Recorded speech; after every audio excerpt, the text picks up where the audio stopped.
In which city you watched this story? Tell me in the comments.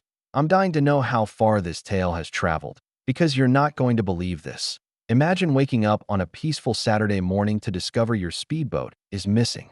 Not stolen by a stranger. Not even taken in the dead of night. No, it was towed by your neighbor, who also happens to be the HOA president. The same woman who once fined me for leaving a garden hose coiled the wrong way.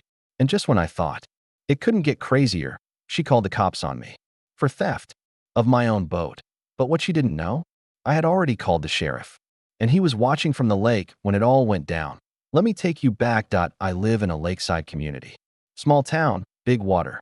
Think docks, jet skis, fishing cabins, and speedboats. I bought a fixer-upper on the water 2 years ago. It was a dream. A getaway. I planned to fix it up, bring my family on weekends, maybe rent it out when I wasn't. There was only one problem. Her name was Karen Fairbanks. Middle-aged, visor-wearing, clipboard-carrying, self-appointed queen of the HOA. She didn't like me from day one. Maybe it was my truck. Maybe it was my dog. Or maybe she just hated that I didn't grovel before her HOA throne.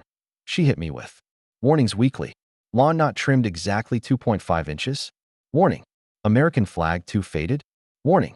Kayak too close to the community dock. Triple warning. I kept quiet. Stayed respectful. Didn't want drama. But when I brought in my speedboat, everything changed. It was a used high-performance beauty I bought at auction. Red and white, sleek hull, roaring engine. It made waves. Literally. Karen hated it. She came by with a paper in her hand. Boats of that size must be stored off-site unless pre-approved. Pre-approved by who? I asked. She smiled. The HOA board. Funny thing, the HOA bylaws did have rules about boats, but they only applied to the shared docks, not private ones. And mine. It was on my land. My dock. My boat. I told her I had checked the documents. Her face turned red.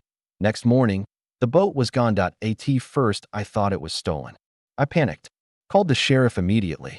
But before they even arrived, my neighbor Mike walked over shaking his head. You're not gonna believe this, he said. Karen had your boat towed to the HOA lot. She said it was blocking community access.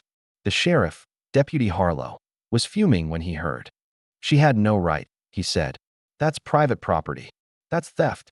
He drove with me to the HOA impound lot, basically an old tennis court fenced off for violations. And there she was, Karen, arms crossed, smirking as if she had won. This boat is in violation of Regulation 7.2b, she snapped. It was impeding water safety. I had to act. Deputy Harlow interrupted. You towed private property without due process. That's a criminal offense. She didn't blink. I called 911. Earlier, he threatened me over email. I laughed. Loudly. The only email I sent was asking for clarification on boat storage rules. That's when it got crazy. Karen turned to the boat and said, Fine, take your stupid boat. See how long it lasts. I hooked it up to my truck, got it home, and locked it tight. But she wasn't done. 3 days later, my cameras picked up movement at the dock. Karen. With bolt cutters. I rushed down there and saw the unthinkable. She was untying my boat and pushing off. Hey, that's my boat. I yelled. She shouted back, You're violating HOA rules. I'm impounding it again. She fired up the engine. I couldn't believe she even knew how. She took off down the lake, fast. But what she didn't realize, Deputy Harlow was already patrolling the water that weekend. He was on his own boat, doing routine checks. I called him immediately. She just took my boat. I said. I see her, he replied. Hang tight. 15 minutes later, I watched from the dock as the sheriff's boat kicked up a trail and caught up. Karen had no clue until she saw the flashing blue light on the water. She slowed down, tried to steer back, but it was too late. She was pulled over at full speed, in the middle of the lake, for theft, for reckless endangerment, for trespassing. The sight of her being escorted off my boat and into the sheriff's cruiser, that was better than any fine or warning. Charges were filed. Her lawyer tried to claim she was defending community interest, but the court wasn't having it. She was slapped with a $10,000 fine and community service, forced to resign from the HOA, and best of all, a restraining order kept her 100 feet away from my dock. Since then, the HOA has gone quiet. New leadership, fair rules, no more clipboard patrols. And me? I still take that speedboat out every weekend. The water's calmer now. So is the neighborhood.